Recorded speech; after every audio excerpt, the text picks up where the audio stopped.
సర్వశక్తి గల దేవుని నామానికి మహిమ కలుగును గాక. క్రీస్తు పేరట మీ అందరికీ నా ప్రత్యేకమైన వందనములు. అందరికీ హ్యాపీ క్రిస్మస్. మన వాక్యంలో చూసినట్లయితే మన దగ్గరున్న జీవ గ్రంథాన్ని తెరవండి.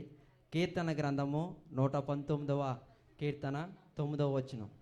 కీర్తన గ్రంథము 119వ అధ్యాయము 9వ వచనం.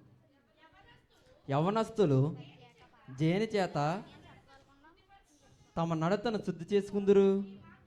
నీ వాక్యమును బట్టి దానిని జాగ్రత్తగా చూసుకుంటే కదా. మన యూత్కి ఏమి కావాలి అసలు? మనం ఈ లోకంలో చూసినట్లయితే ఈ లోకం అంతా చెడు ఉంది.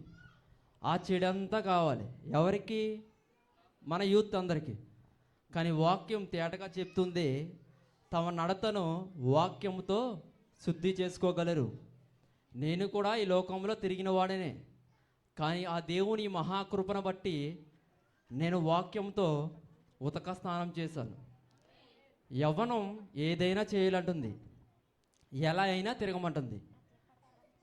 ఉన్నది ఒక్కటే జీవితం, ఎంజాయ్ చేయమంటుంది. నీకు నచ్చింది మాత్రమే చేయమంటుంది. నా జీవితం నా ఇష్టం అంటుంది. కానీ వాక్యం అన్నీ వ్యర్థమంటుంది. క్రీస్తులా బ్రతకమంటుంది. మీలో ఎంతమంది క్రీస్తులా బ్రతుకుతున్నారు? ఇంకా లోకానికి అంటుకుని ఉన్నారా? క్రీస్తు దయలోనే ఉన్నారా? మనం ఎప్పుడు సినిమా హీరోల్ని, క్రికెట్ వాళ్ళని మాదిరి కాదు తీసుకోవలసింది. మన మాదిరి యేసుక్రీస్తు మాత్రమే. యేసుక్రీస్తు మనలో ఉంటే అది నిజమైన క్రిస్మస్. ఈ మాటలు ముగిస్తున్నాను.